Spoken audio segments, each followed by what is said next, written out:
The sound of glass shattering still rings in my head. One second, Dad was laughing, bragging about his own real work. The next, the champagne glass slipped from his hand and burst into pieces on the airport floor. Everyone froze. Even the general stopped mid-sentence. That was the moment my father learned who I really was.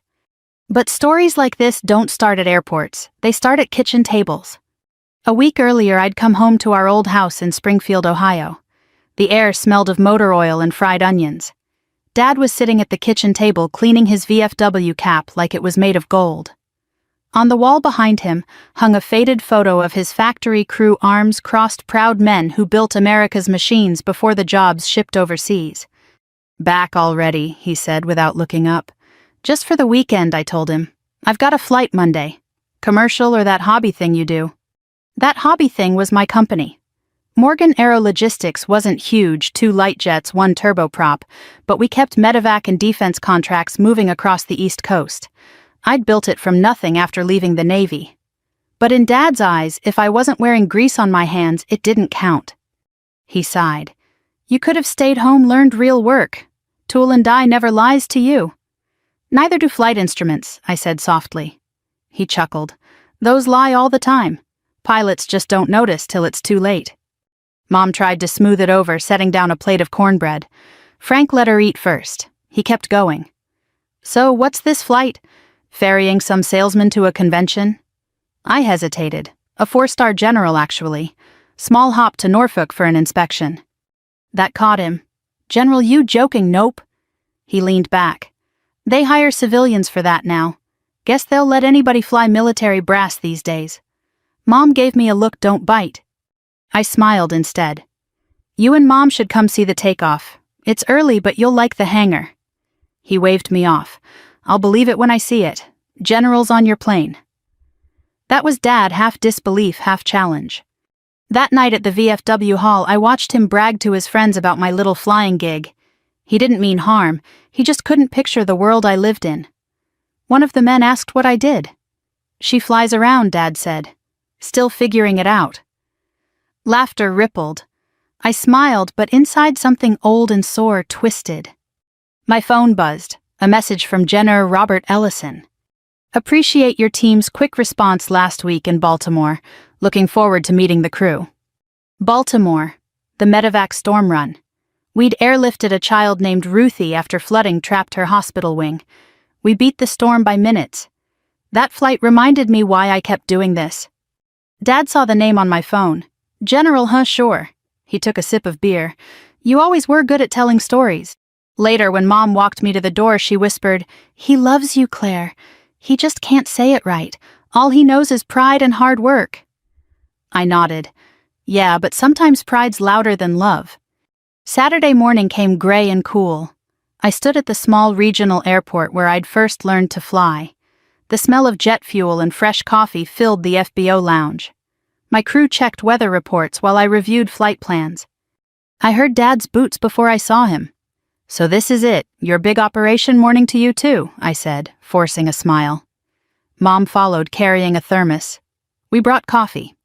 He looked around the hangar, our 2 jets polished silver, our logo freshly painted. Looks smaller than I imagined. I bit my tongue. He was nervous. He always covered nerves with sarcasm. Luis Ortega, my operations chief, came over. "Ma'am, fuel's topped off. Crew briefed. Thanks, Sergeant." Dad blinked. "Sergeant Air Force retired," Luis said proudly. "Best boss I've had since." The sound of car tires on gravel drew our attention. A black SUV rolled up. Out stepped General Robert Ellison, stoic, polite, his eyes taking in every detail like radar. Dad's posture stiffened. "That him?" "Yep." Ellison walked over, hand extended. "Captain Morgan, good morning." "Vice Admiral now," Luis teased quietly. I shot him a look. I introduced my parents. "General, this is Frank and Mary and Morgan." Dad shook the man's hand like testing a wrench. "Pleasure." Then, trying to fill silence, he said something that would echo later. "She's just a disappointment, you know, never stayed long in one thing. But she means well." He laughed, thinking it harmless. The general didn't laugh. His face didn't move. He only looked at me. I pretended to check my watch. "Pre-flight time. Please excuse me." As I walked toward the aircraft, the engines warming behind me, I felt the air change cooler, heavier. Words could bruise deeper than fists. But revenge wasn't my goal. I just wanted truth to speak for itself. And it would, soon. The next morning, the airport was wrapped in mist, gray and quiet, like the world was holding its breath. I arrived before sunrise, my flight jacket zipped up to my throat, coffee in hand, checklist tucked under my arm. Inside the FBO lounge, the coffee machine hissed, the printer clicked out weather updates, and the smell of jet fuel drifted in through the automatic doors.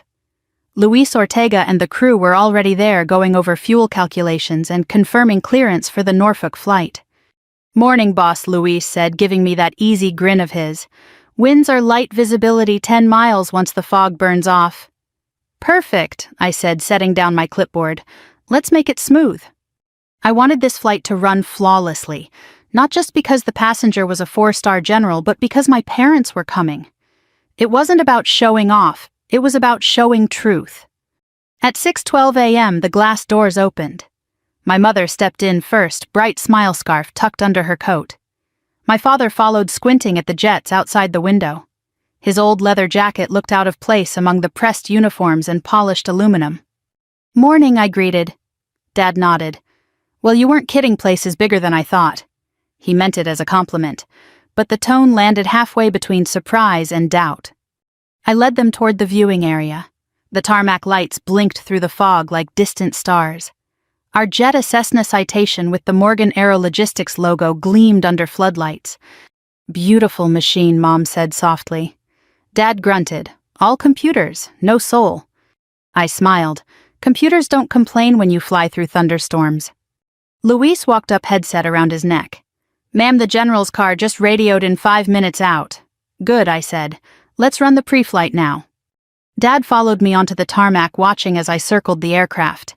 I checked the static ports, inspected the tires, verified the fuel caps, the pitot tubes, the trim tabs, routine but sacred. Luis read off items from the checklist while I confirmed. Left fuel tank secure, check. Hydraulic reservoir pressure, check. Exterior lights operational, check. Dad stood with his hands in his pockets, pretending not to be impressed. "All that for one short flight.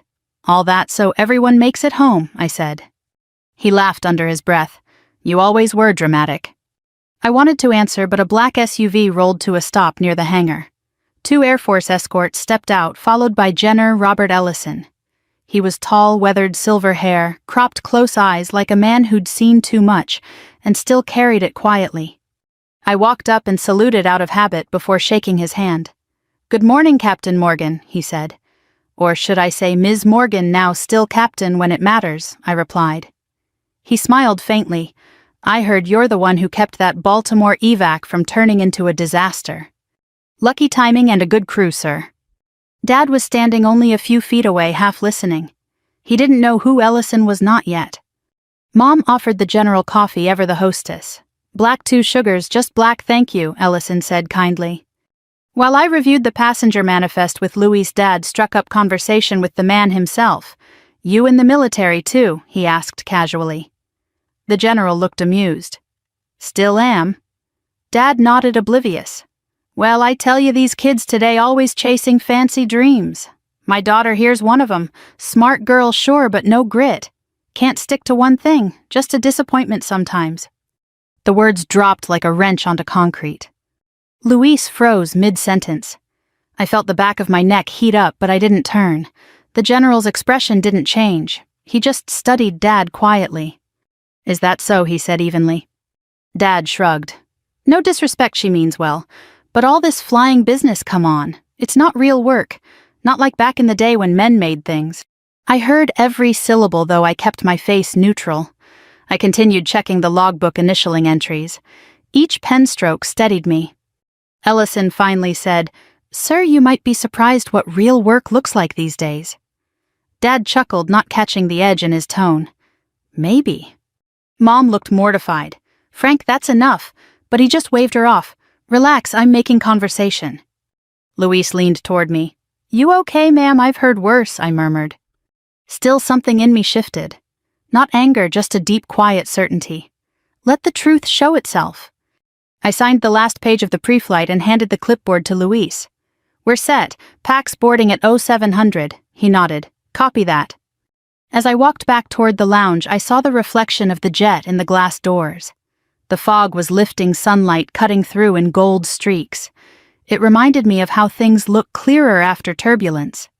Inside, Mom sat stiffly, avoiding Dad's eyes. The general spoke softly to an aide, then turned toward me with a look that said he understood far more than he let on. When the boarding call came, the moment of reckoning was near. I still remember the sound of the cabin door sealing behind us, the soft hiss of pressure equalizing the click that meant no one could walk away anymore. The morning fog had burned off, leaving the tarmac bathed in pale sunlight. My jet gleamed like a mirror tail number reflecting across the pavement.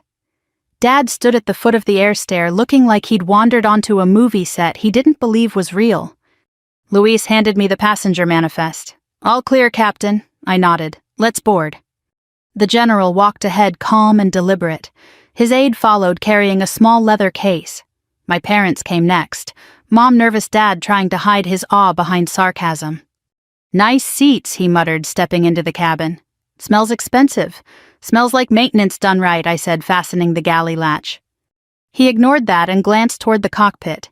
"So who's the pilot that your boss up front?" I turned to him. "You're looking at her." He blinked. "You," I gave him a quick smile. "I keep the same boss I had in the Navy, me." For once he didn't have a comeback. The interior lights cast everything in a warm amber glow. Cream leather seats, polished wood trim, soft hum of the auxiliary power unit. I briefed the passengers with my practiced calm. "Ladies and gentlemen, welcome aboard Morgan Aero Logistics, Flight 31. Estimated flight time to Norfolk is 1 hour and 10 minutes. Please fasten your seatbelts and keep them fastened while seated." My voice didn't tremble, but my hands did just slightly. As I moved down the aisle, checking belts and securing loose bags, I caught the general studying me with quiet amusement. Then he turned to my father. "Mr. Morgan," he said politely, "your daughter runs one of the most dependable charter operations in this region. Saved us a week of logistics headaches." Dad laughed awkwardly. "You must be easy to impress." The general raised an eyebrow. "Not in my line of work." I stepped into the cockpit, closing the door behind me before anyone could see the flash of anger across my face. Luis was already buckled in the right seat, flipping through checklists. "You okay?" he asked softly. "Fine." He glanced at me. "You sure I've got a flight to run?" We started our pre-start sequence. The switches, the gauges, the rhythm, everything I could control, I did perfectly. "Clear right," I called. "Clear left," Luis confirmed. Engines spooled up with a low growl that built to a steady whine. The vibrations hummed through the yoke into my fingertips, steady, predictable, alive. "Taxi to runway 27, I told ground. Roger, Morgan." 31 cleared to taxi 27 via Alpha. I eased the throttles forward. The jet rolled smoothly, sunlight dancing off the hangars as we passed. In the cabin, Mom leaned toward Dad. "Isn't it beautiful?" He didn't answer. When we reached the hold short line, Tower cleared us for departure. "Wheels up," I said. Luis smiled. "Let's give them a ride they'll never forget." The jet surged forward, pressed us all into our seats, then lifted clean into the morning sky. Ohio fell away beneath us, fields, roads, the small factories that once fed Dad's pride. At 10,000 feet, I glanced back through the cockpit door window. The general was relaxed, reading. Mom was wide-eyed at the view. Dad sat rigid, staring at the clouds. Luis whispered, "You think he's starting to get it?" "Maybe," I said, "but some lessons need altitude." When we leveled off, I turned control over to Luis and went back to check on the passengers. It wasn't protocol, but I needed to breathe the same air as them. "Everything all right?" I asked. Mom smiled warmly. "Perfect, honey. You were made for this." The general looked up. "Smoothest takeoff I've had in months." "Thank you, sir." Then he said it, the line that broke the silence wide open. He looked straight at my father. "You mean, this is your daughter's aircraft?" The question hung there heavy and electric. Dad's face went blank. Her what?" The general's tone stayed gentle but firm. "This jet. Morgan Aero Logistics. She built it, owns it, and flies it. Impressive resume for someone you called a disappointment." My father didn't move. His fingers twitched around the stem of the champagne glass he'd insisted on pouring himself before takeoff. I could see the tremor in his hand. Then came the sound, the unmistakable crack of crystal slipping and hitting the cabin floor. The glass shattered into glittering fragments. For a heartbeat, the only sound was the steady hum of the engines. Everyone froze. Even the general didn't speak. I knelt down quietly, gathering the pieces into a napkin. "It's fine," I said softly. "Just a spill." But it wasn't fine. It was the sound of something breaking inside him, and maybe inside me too. As I stood, I caught his eyes. For the first time, I saw fear there, not of me, but of the truth he'd refused to see for years. The general nodded to me with quiet respect, then returned to his seat. I walked back to the cockpit, folded the napkin of shattered glass beside me, and stared out at the clouds. We were flying smooth, but everything underneath was shaking. The seatbelt sign chimed off, and a soft ping filled the cabin. From the cockpit, I could hear the gentle murmur of conversation behind me, my mother whispering something, the general's low voice, then silence again. Luis glanced over. "You want to check on them or let them cool? Let them sit with it," I said, keeping my eyes on the instruments. Outside, the sky opened in layers of blue and white. The morning haze had burned off completely. At 24,000 feet, the clouds looked like a frozen sea sunlight shimmering across them. Up here, truth had a way of echoing louder. My headset crackled. "Cleveland Center, Morgan 3-1 climb and maintain flight level 290. I keyed the mic. 3-1 climbing to 290. Luis handled the throttles while I monitored engine temps. The rhythm of call-outs, the checklist cadence, it all helped calm the noise in my head. Still, the image of Dad's face, shocked, pale eyes, hollowed by realization, kept flashing back. I didn't want to humiliate him. I just wanted him to see me, really see me. The general's question had done what years of words couldn't, and now I didn't know if that was mercy or cruelty. When we leveled off, Luis leaned back, half grinning. You should have seen his face when the general said that line. Priceless. I shook my head. It's not about that. He shrugged. Could have fooled me. I didn't answer. Instead, I stared at the autopilot panel, the heading bug altitude hold flight director needles perfectly aligned. So much control in front of me, and yet I couldn't steer the one thing that mattered most. Do you ever think about your dad? I asked quietly. Luis paused. Every day, he died thinking I was wasting my life in the Air Force. When I came home, the house was gone. Bank took it. Did you ever forgive him? I tried. Forgiveness ain't a door you open once. It's one you keep from slamming shut.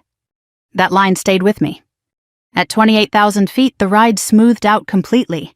I stepped out of the cockpit for a quick walkthrough. Mom smiled as I passed. Everything all right, honey? Perfect, I said. How's Dad? She lowered her voice. Quiet. Shocked, I think. Maybe embarrassed. I looked toward him. His hands were clasped. His gaze fixed out the window. The reflection of clouds danced in his eyes like waves, something old and proud breaking apart inside him. Did you know? I asked softly. Mom hesitated. I knew you were doing well, but I didn't know this. You don't talk about it. I learned that from him, I said. The general looked up from his folder, catching the exchange. Ms. Morgan, he said, his tone crisp but kind. Your company's been on my radar for a while. You've done more good work in 6 years than some divisions manage in decades. Dad stirred. You're serious, Ellison nodded.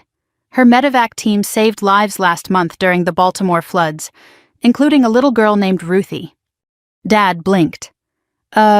Little girl, I met his eyes. She's the reason I got that contract. She's why we keep flying. He opened his mouth, closed it, then looked back out the window. I sat down across the aisle, finally letting the tension ease out of my shoulders. I didn't start this company to prove you wrong, I said quietly. I just wanted to build something that mattered. You taught me precision, discipline, pride in the work. I took that into the sky. He didn't look at me, but his jaw tightened. Didn't realize you remembered any of that. I remember everything I said. For a few minutes, the hum of the engines filled the silence between us, steady, forgiving, constant. Then turbulence hit light, but enough to jostle us. The autopilot adjusted wings, flexing gracefully through the bump. Mom gasped softly. "Just a pocket of rough air," I said, smiling. "Happens even on clear days." Dad gripped the armrest, knuckles white. "You're not even touching the controls. It's flying itself," I said. "But I'm still here if it needs me." He studied me for a long moment. "Guess that's the difference between trusting a machine and trusting the person who built it, or the one who raised the person flying it," I said. That earned a faint smile, the first since we'd taken off. The general stood and walked toward us, bracing on the seatbacks. "We're ahead of schedule," he said. "Nice work, Captain."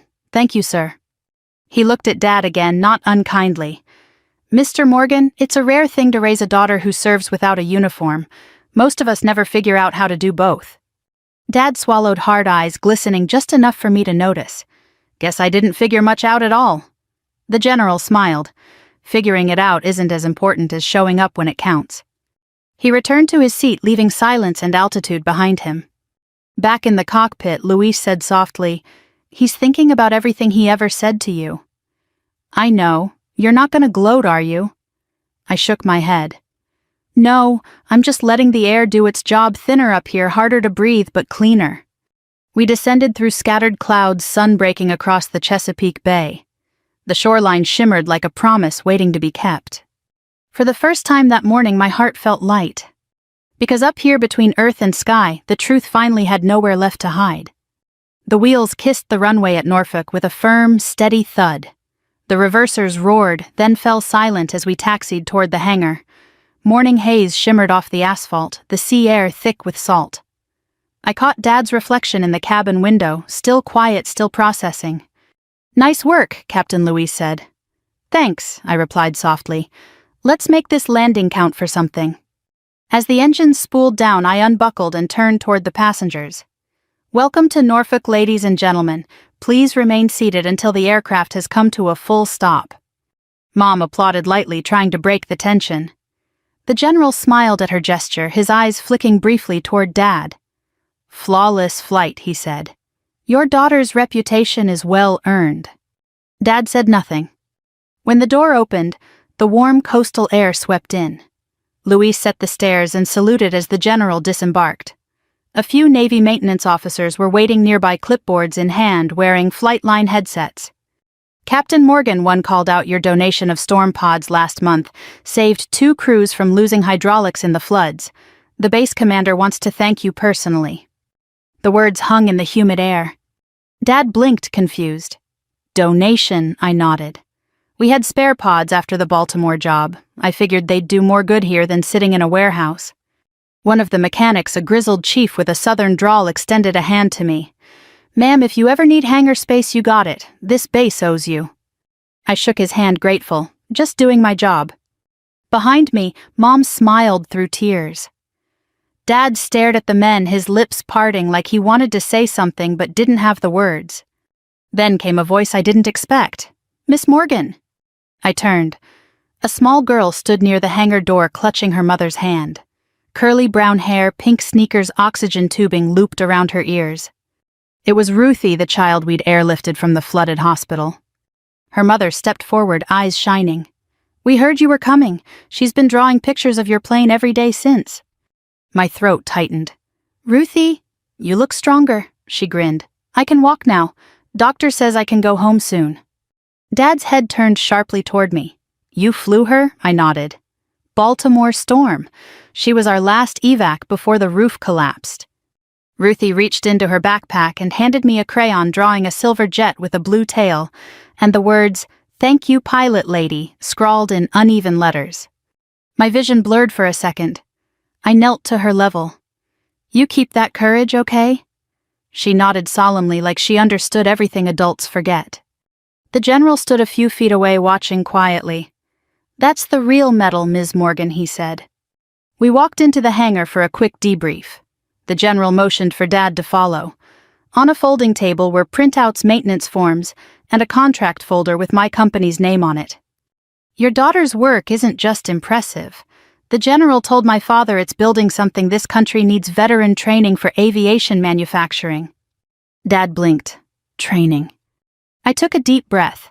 I started an apprenticeship program back in Ohio. Toolmaking, composite repair, structural work. We hire veterans machinists, kids who can't afford college. I got the idea from watching you at the factory when I was little. He looked stunned. You did that, yeah? Every skill you taught me, measurement, precision, patience, it's the foundation of that program. He rubbed the back of his neck, his voice trembling. I thought all that was dying out. It's not dying, I said softly. It's evolving. The general closed the folder and offered a handshake to both of us. Mr. Morgan, your daughter's bridging generations. You should be proud. Dad hesitated, then took his hand. I thank you, sir. Outside sunlight poured across the tarmac, glinting off the hangar doors as they slid open. The smell of jet fuel and ocean wind mixed together a scent I'd always associated with purpose. As the general left for his meeting, he turned back once more. Captain Morgan, he said, don't lose that quiet strength. It commands more respect than shouting ever could. I nodded. Yes, sir. Then he looked at my father. You raised a leader. Sometimes leadership looks like defiance until the world catches up. Dad didn't answer. He didn't need to. The look on his face said everything, shock, regret, pride, all tangled together. After the official handshakes were done, Mom tugged his sleeve. You okay, Frank? He took a slow breath. Yeah, just thinking. We stood there for a moment, watching the ground crew push a plane into the hangar. Ruthie waved one last time from across the ramp before her mom led her away. Dad finally said, that little girl, she's walking because of you, because of a team I corrected. But yeah, we got her there. He swallowed hard. I was wrong. I didn't speak. He wasn't ready to say more, and I wasn't ready to hear it. But the wind shifted lighter, easier. Luis walked up beside me. Planes secure, boss. Good, let's grab lunch before we head back to Ohio. Dad looked at me, his eyes softer now. Can we stop by that shop of yours? The one with the apprentices, I smiled finally. I'd like that. The hangar door clanked fully open, sunlight flooding the floor like a benediction. Somewhere behind us, the echo of that shattered glass finally faded into peace. The sign outside the VFW hall flickered like an old neon heart, half of the welcome letters, dark the rest, buzzing faintly against the evening sky. A dozen pickup trucks were parked crookedly in the gravel lot, country music spilling from inside. We'd flown home that morning. I'd spent the afternoon doing paperwork at the hangar, but the real meeting I'd been avoiding came at dusk when Dad asked almost quietly, You still stop by the post sometimes. So there we were, walking through the same doors I'd entered 100 times as a kid. The air smelled of beer, Old Spice, and floor wax. Same photos on the wall, men in uniforms, proud smiles frozen in black and white. The jukebox played American Pie. A few of Dad's old friends looked up as we came in. One of them grinned. Frank, haven't seen you in a month of Sundays. Dad nodded, uneasy. Been busy. Then he motioned toward me. You all remember my daughter Claire. They greeted me warmly, but I could feel the questions in their eyes. Everyone in town had heard something about the jet story. News like that travels faster than wind in a small Ohio town. The bartender, a veteran named Hank, slid over 2 mugs of coffee. Heard you gave a 4-star a ride, Captain. I smiled. He was lighter than the luggage. Laughter rippled around the bar, easing the tension. Dad took a sip of coffee, then stared into it for a long moment. You know, he began, I used to bring her here after Little League. She'd sit right there coloring while we played cards. Hank grinned. She had that same serious face even then. I chuckled softly. Guess I was born for checklists. For a while it almost felt normal again. Then the quiet settled. The kind that asks for truth. Dad set his mug down carefully. Claire, he said, voice rough, I owe you an apology. I looked at him, waiting. He exhaled slowly. When the factory shut down, I felt like my whole life got scrapped. 30 years of work gone. The guys I trained scattered. I started to believe if a job didn't leave grease on your hands, it wasn't real. When you said you wanted to fly, I thought you were running from real life. Turns out you were running toward it. No one spoke. Even the jukebox seemed to quiet down. He rubbed his palms together nervously. Truth is, I was jealous. You found purpose when I couldn't. I reached over, touched his wrist lightly. You taught me what purpose looks like, Dad. Precision, patience, pride. You built things that lasted. I just took that and built upward. He laughed softly, voice cracking. Guess that's why you call it aircraft. The door opened behind us. To my surprise, Gender Ellison stepped in no uniform this time, just a windbreaker and jeans. He'd been in town for a defense conference and heard we were at the VFW.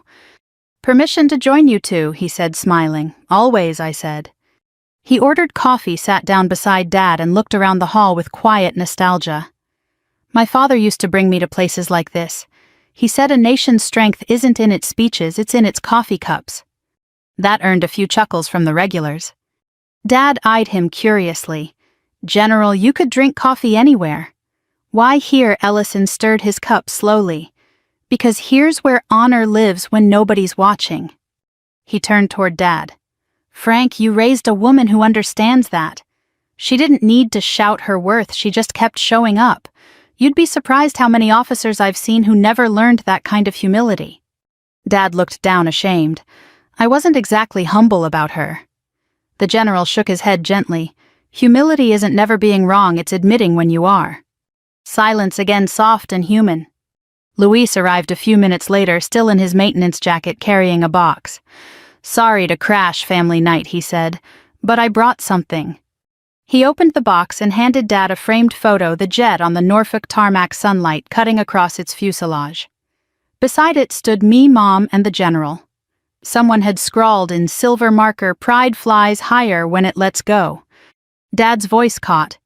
You wrote that? Luis shook his head. Nope. Ruthie did. We mailed her a photo. That's her handwriting. I felt my throat tighten. She sent that yesterday, said to give it to the pilot lady's dad. Dad wiped his eyes quickly, pretending he had dust in them. Ellison leaned back. Seems the world's already forgiving us before we even ask for it. A few veterans came over curious about the photo. Hank tapped the glass. That your plane, Claire? I nodded. Ours, really.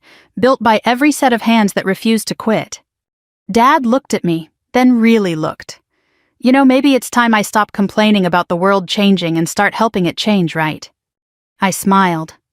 I was hoping you'd say that. We could use someone like you at the apprenticeship shop.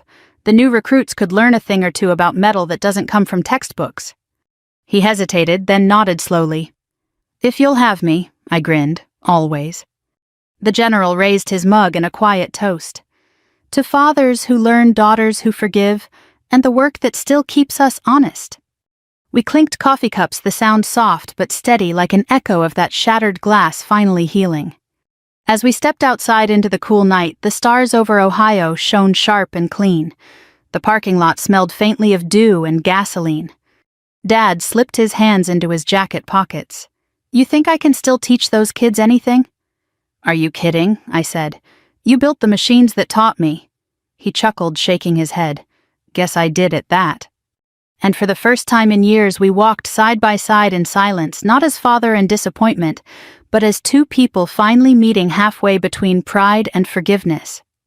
2 weeks later, the rhythmic hiss of air compressors filled the new Morgan Aerologistics workshop on the edge of town. Rows of veterans and apprentices stood at benches shaping composite panels, measuring tolerances, checking rivet lines with laser precision. Dad walked slowly down the line, his steps sure but humble. He wore safety glasses, a worn denim shirt, and a badge clipped to his chest that read, Frank Morgan, Master Machinist Emeritus. I followed a few paces behind, clipboard in hand. The sunlight through the high windows hit the aluminum sheets, scattering tiny reflections that looked almost like stars. Good work, Dad told a young apprentice, tightening a torque wrench. But listen to that click, it should sound clean, not forced. Try again. The kid did, nervous but eager. The wrench clicked perfectly this time.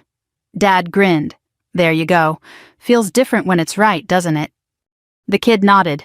Yes, sir. Don't call me sir, Dad said, just Frank. I smiled quietly. It was the same man who once measured the world in thousandths of an inch, now measuring it in patience. At lunch I joined him on the back steps overlooking the small airstrip behind the shop. Planes taxied in the distance, student pilots doing pattern work, a reminder that life keeps circling until we learn to land it right. He handed me a brown paper bag. Turkey sandwich. Extra mustard, just how you like it. I laughed. You remember that, but not my birthday.